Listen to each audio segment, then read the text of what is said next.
So I don't usually do a lot of reviews for books. I blurb here and there, but I've only done less than 10 reviews probably.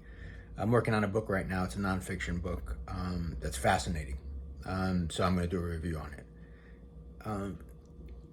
Writers have mixed feelings about reviews, right? So if it's our book, we sort of cringe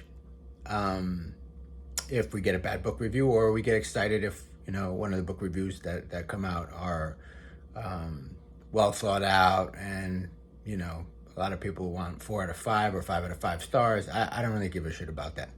I'm more concerned on if somebody read the book and enjoyed it and points out what they liked about it, what they thought didn't work for them, and so on. I'm always looking to improve. So if you're a writer and you're self-published and you're jumping on the internet to different social media channels and complaining about, well, I only got 1 star, 2 stars, or 3 stars, or whatever it is, if that's what you want to do, great. I personally don't do that because I focus on the writing. Writing is subjective. People are going to like it, they're not going to like it, they're going to think it's okay, whatever. But to wrap yourself up in knots because you didn't get 5 out of 5 for every single review that you get, that seems to me kind of silly. So I would recommend just writing, just doing your best, doing the best that you can, making sure you're revising and editing as many times as you need to in order to get your book to be the best it can be, and then just leave it from there.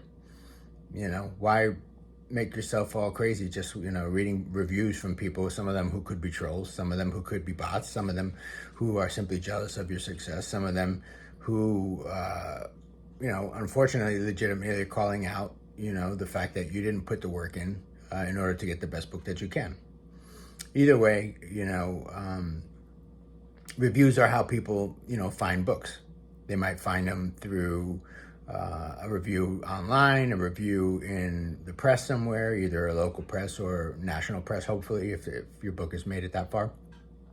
But predominantly from recommendations, right? From your friends, from your colleagues, from people that you trust to provide you with books that they found interesting, that they enjoyed.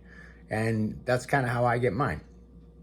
If a writer or a friend says, you have to read this book, there's a pretty damn good chance I'm going to read that book, and so I wouldn't worry so much about the reviews that you see online. The recommendations from friends is far more important in my view, unless you're, selling 10,000 books and people are, writing 8,000 reviews. That's a different story. But, it's the unquantifiable, person-to-person reviews that are probably the most important. So just keep writing and don't worry about, what you see online. What you see online is probably not worth anything. See ya.